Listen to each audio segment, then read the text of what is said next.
Hello my dear friends and my dear friends, I hope you all are doing very well. This is Mithilesh Vishwakarma and I welcome you all to my YouTube channel VSM Academy, The Spirit of Education. So guys, last video में अगर आप ध्यान देंगे तो मैंने आपको maximum minimum पूरा finish कर दिया था। आज जो मैं स्टार्ट करने वाला हूँ, एक न्यू टॉपिक स्टार्ट करने वाला हूँ और ये जो टॉपिक है आपको बोलो क्या है, application of derivative in geometry. तो बच्चों ये रहा हमारा application of derivative in geometry. सबसे पहले मैं आपका इसका कॉन्सेप्ट एक्सप्लेन करूंगा, एग्जैक्टली कॉन्सेप्ट क्या होता है एंड फिर इसी के ऊपर मैं आपको एक दो क्वेश्चन भी करा दूंगा। ठीक है, चलो। सो मान लो कि मेरे पास एक एक्स एक्सिस है, मेरे पास वाई एक्सिस है, जिसकी वजह से मेरे पास जो फर्स्ट क्वाड्रेंट है उस क्वाड्रेंट में मैंने क्या बना दिया, कर्व। और वो जो कर्व है उसका इक्वेशन बोले यहाँ पे क्या है बच्चों, y is equal to f of x. अभी जो y is equal to f of x दिखाई दे रहा है, ध्यान देना सब लोग। इस पॉइंट पे मैं मतलब इस पर्टिकुलर कर्व के ऊपर मैं एक पॉइंट लेता हूं। मान लो ये आपका एक पॉइंट है जिसको मैं बोलता हूं P और इसका कोऑर्डिनेट है बोलो क्या, यहाँ पे x1, y1। और इस पॉइंट से मैं एक लाइन ड्रॉ करता हूं। ठीक है, ये देखो मैं लाइन ड्रॉ करने जा रहा हूं। Yes, perfect. तो मैंने इस पॉइंट से क्या ड्रॉ किया बच्चों, एक लाइन। जैसे मैंने एक लाइन ड्रॉ किया, परफेक्ट, ये लाइन उस कर्व को टच करते हुए जा रहा है। तो टच करते हुए जा रहा है इसका मतलब इसे हम क्या बोलेंगे, टेंजेंट। ये क्या है बच्चों, हो गया मेरा टेंजेंट। परफेक्ट। अब याद रखना, अगर हम बात करेंगे application of derivative in geometry, मतलब डेरिवेटिव किस तरीके से ज्योमेट्री में काम करता है, तो ध्यान देना सब लोग। ये जो आपको टेंजेंट दिखाई दे रहा है, इस टेंजेंट का मुझे निकालना है स्लोप। बोलो क्या निकालना है, स्लोप। तो स्लोप ऑफ टेंजेंट वो मुझे कैसे मालूम पड़ेगा, ये जो मुझे फंक्शन दिया है y is equal to f of x, इसका निकालूंगा डेरिवेटिव dy बाय dx। ठीक है, उसके बाद मैं क्या करूंगा, इस dy बाय dx की वैल्यू फाइंड करने के बाद उस dy बाय dx में जिस पॉइंट पे मुझे टेंजेंट की वैल्यू फाइंड करनी है, तो किस पॉइंट पे फाइंड करनी है बच्चों, पॉइंट P पे। एंड पॉइंट P का कोऑर्डिनेट क्या है यहाँ पे, x1, y1। तो आप क्या कर दोगे, x1, y1 यहाँ पे लिख दोगे, मतलब dy by dx at P that is x1, y1। तो मुझे क्या मालूम पड़ेगा, स्लोप ऑफ टेंजेंट। मैं बोल सकता हूं यहाँ पे therefore slope of tangent at P x1, y1 that is equal to what, dy by dx when P is equal to x1, y1। Perfect, तो मुझे मिल गया स्लोप ऑफ टेंजेंट। अब किसी ने पूछा कि find the equation of tangent. जब कभी भी आपको किसी भी टेंजेंट का इक्वेशन निकालना है, जरा ध्यान दो, टेंजेंट यहाँ पे एक लाइन है। अभी जो लाइन है बच्चों, इस लाइन का मुझे स्लोप दिया है। कितना स्लोप दिया है बोलो, yes, dy by dx at P x1, y1। और वो पॉइंट से पास हो रहा है। कौन से पॉइंट से पास हो रहा है बच्चों, P x1, y1 से। अगर कोई भी लाइन किसी भी एक पॉइंट से पास हो और साथ ही साथ अगर उसका आपको स्लोप दिया हो, ध्यान से सुनना, जब कभी भी किसी भी लाइन का स्लोप और पॉइंट दिया गया हो तो हम क्या बोलते हैं, बाय स्लोप पॉइंट फॉर्म। आपने ऑलरेडी 11th स्टैंडर्ड में सीखा है कि स्लोप पॉइंट फॉर्म क्या होता है। स्लोप पॉइंट फॉर्म क्या होता है बच्चों, y minus y1 is equal to m into x minus x1। So y minus y1 is equal to m into x minus x1 में ये जो आपका x1 और y1 ये पॉइंट है जहां से आपका लाइन पास हो रहा है। x और y ये होता है बच्चों पॉइंट ऑफ लोकस, और ये जो आपका m है ये क्या होगा, आपका स्लोप। तो आपने ध्यान से देखा होगा यहाँ पे जो स्लोप दिया है मैंने फाइंड किया हुआ है। बोलो स्लोप क्या है, यहाँ पे मुझे माइनस लिखना चाहिए। यस, हाँ।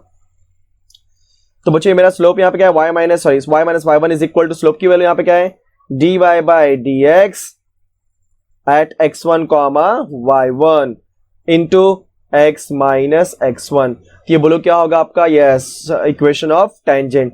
तो किसी भी टेंजेंट का इक्वेशन फाइंड करने का रूल यही होता है कि अगर वो टेंजेंट किसी कर्व के ऊपर देखा जाए तो किसी कर्व के ऊपर अगर पैरेलल कर्व से पास हो रहा है, मतलब कर्व को टच करते हुए जा रहा है, तो जिस पॉइंट से जा रहा है वो पॉइंट पकड़ लो, उस कर्व का निकालो डेरिवेटिव। तो डेरिवेटिव से मुझे क्या मिल जाएगा, स्लोप। अब मान लो कि अगर आपका टेंजेंट, सोचो अगर इस पॉइंट से गया होता, मान लो ये पॉइंट है आपका x2, y2, तो आप अपने dy बाय dx में क्या पुट कर देते हैं, x2, y2, आपको मिल जाता है इस पॉइंट पे जाने वाले टेंजेंट का स्लोप। सोचो अगर आपका पॉइंट इस पॉइंट से जा रहा है, दिख रहा है आपको, यस, आपका जो टेंजेंट है इस पॉइंट से जा रहा है, ये मान लो पॉइंट है आपका बच्चों x3, y3। और सोचो अगर आपको इस पॉइंट पे जाने हुए टेंजेंट, मतलब जैसे मान लो अगर ये टेंजेंट इस तरीके से जाए, ठीक है, मान के समझ लो, अगर टेंजेंट इस तरीके से पास होगा तो इस टेंजेंट का स्लोप मुझे कैसे मालूम पड़ेगा, इस फंक्शन का मैं क्या निकालूंगा, डेरिवेटिव। परफेक्ट, क्योंकि इसी फंक्शन से टच होके जा रहा है इसलिए इस फंक्शन का निकाल दूंगा डेरिवेटिव। इसका डेरिवेटिव निकालने के बाद x3, y3 पुट कर दूंगा तो इस पॉइंट से पास होने वाला टेंजेंट स्लोप मिल जाएगा। x1, y1 पास करूंगा तो इस पॉइंट से पास होने वाले, मतलब पॉइंट P से पास होने वाले टेंजेंट स्लोप मिल जाएगा। अगर यहां से मतलब मैं x2, y2 पुट कर दूंगा तो बच्चों इस वाले पॉइंट से पास होने वाले टेंजेंट का स्लोप मिल जाएगा। सो मेरे पास देखा जाए इस कर्व के ऊपर इनफाइनाइट पॉइंट्स हैं, तो इनफाइनाइट नंबर ऑफ टेंजेंट्स होंगे बच्चों, तो हर एक टेंजेंट का स्लोप मैं इसी तरीके से फाइंड कर सकता हूं। तो इस तरीके से हम फाइंड करते हैं किसी भी टेंजेंट का इक्वेशन। ठीक है, इतना होने के बाद अब बच्चों मैं एक और लाइन ड्रॉ करता हूं, जरा ध्यान देना। एग्जैक्टली वो लाइन कैसे ड्रॉ करने वाला सब देखोगे तो आपको समझ जाएगा मैं क्या करना चाहता हूं यहाँ पे। Just wait.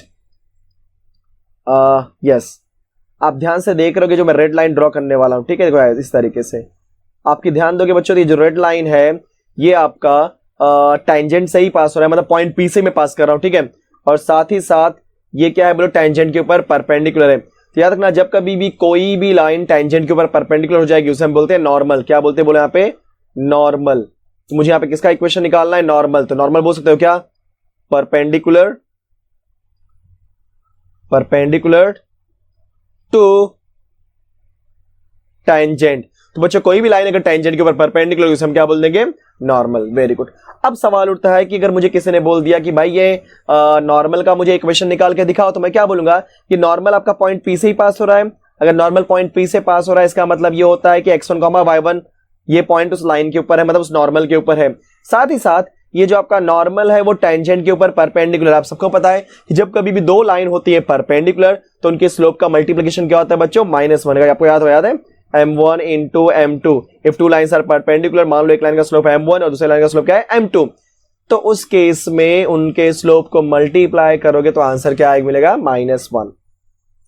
तो इस कॉन्सेप्ट को ध्यान में रखते हुए मेरे पास टेंजेंट का स्लोप है बच्चों, टेंजेंट का स्लोप यहाँ पे मुझे क्या दिया है, dy/dx, राइट। तो बोलो क्या हो जाएगा, स्लोप ऑफ नॉर्मल, ठीक है, पासिंग थ्रू, वो कहां से पास हो रहा है बच्चों, P से, x1, y1 is equal to what, 1/dy/dx। Actually -1/dy/dx। क्यों -1/dy/dx बताता हूं मैं आपको, किस पॉइंट पे, x1, y1 पे। सो मेरे कहने का मतलब है जो स्लोप ऑफ टेंजेंट होगा, सॉरी स्लोप ऑफ नॉर्मल होगा, मुझे कैसे मालूम पड़ेगा, टेंजेंट से।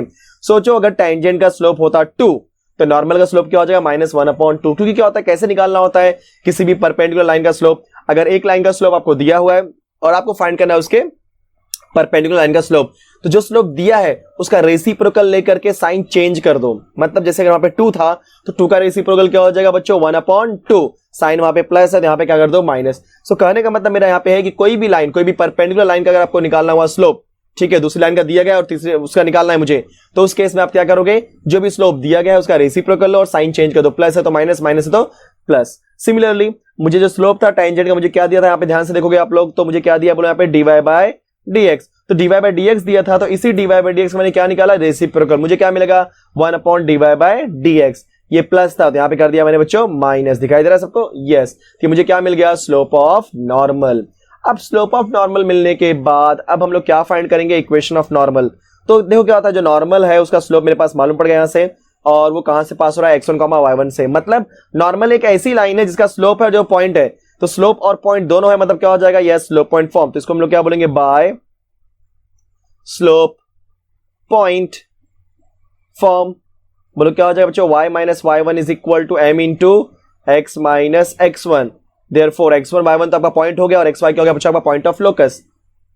-y1 m यहां पे क्या है, देखो आपको दिखाई दे रहा होगा, ये वाला बंदा, यस, ये ठीक है, ये वाला बंदा क्या आपका m है। Clear, perfect.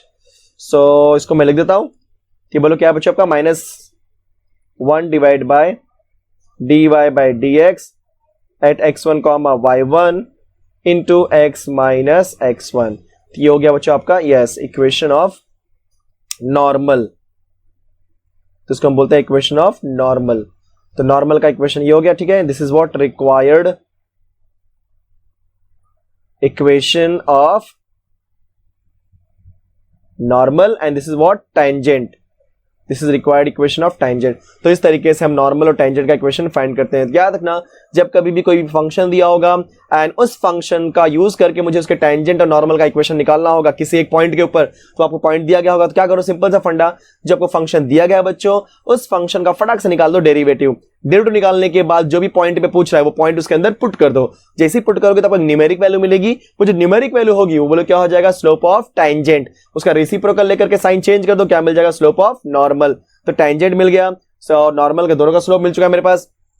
अब जिस पॉइंट पे फाइंड करना है तो एक बार टेंजेंट के स्लोप को लेकर के, पॉइंट को लेकर के आप क्या निकालोगे, इक्वेशन ऑफ टेंजेंट। एक बार नॉर्मल का स्लोप और उसके पॉइंट को लेकर क्या निकाल दोगे, इक्वेशन ऑफ नॉर्मल। इस तरीके से हमने अपने डेरिवेटिव को ज्योमेट्री के अंदर यूज किया।